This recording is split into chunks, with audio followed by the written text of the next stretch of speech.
இந்த பொங்கலுக்கு நம்ம ஏற்கனவே சொன்ன மாதிரி அயலானுக்கும் கேப்டன் மில்லருக்கும் தான் கடுமையான போட்டிகளை வச்சு குறிப்பாக பார்த்தீங்கன்னா சிவகார்த்திகேயனுக்கு இந்த படம் ஒரு மிகப்பெரிய ஆசிட் டெஸ்ட்டாக தான் இருந்துச்சு.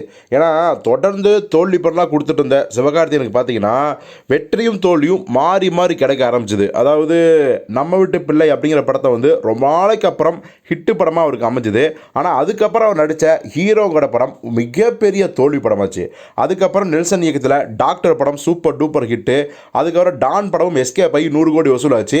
ஆனால் போன வருஷம் தீபாவளி ரிலீஸ் ஆன பிரின்ஸ் படம் காட்டு மொக்கையாகி படு பாதாளத்துக்கு சிவகார்த்திகேயன் தள்ளிருச்சு. ஏகப்பட்ட கோடிகள் நஷ்டம்.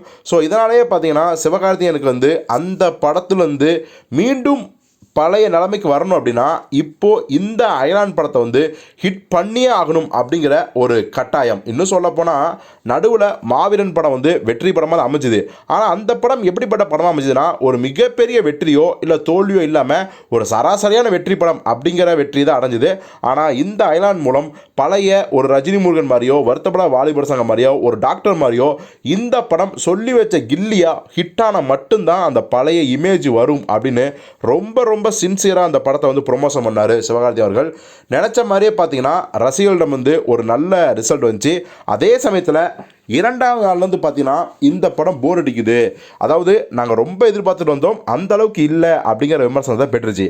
என்னன்னா இவருக்கு மிகப்பெரிய லக்கு அயலான் படத்துக்கு மட்டும் கலவையான விமர்சனம் இல்லை, நம்ம தனுஷோட கேப்டன் மில்லர் படத்துக்கும் கலவையான விமர்சனம். ஸோ இதனால் அயலான் படத்தோட வசூல் பாதிக்கவே இல்லை. சொல்லி வச்ச மாதிரியே அந்த படம் ஒரு கணிசமான வசூலை வந்து பெற்றுக்கிட்டு தான் இருக்குது. இப்போது அந்த படத்தோட உண்மையான வசூல் தொகை என்ன அப்படிங்கிறத அந்த படக்குழுவே அறிவிச்சிட்டாங்க. அதாவது அயலான் படத்தோட வசூல் எவ்வளோ அப்படின்னா இதுவரைக்கும் 50 கோடிக்கு மேலே வசூலாக இருக்குது அப்படின்னு சொல்லிட்டாங்க. ஸோ வேர்ல்டு வைடு இந்த வசூலை அவங்க அறிவிச்சிருக்காங்க.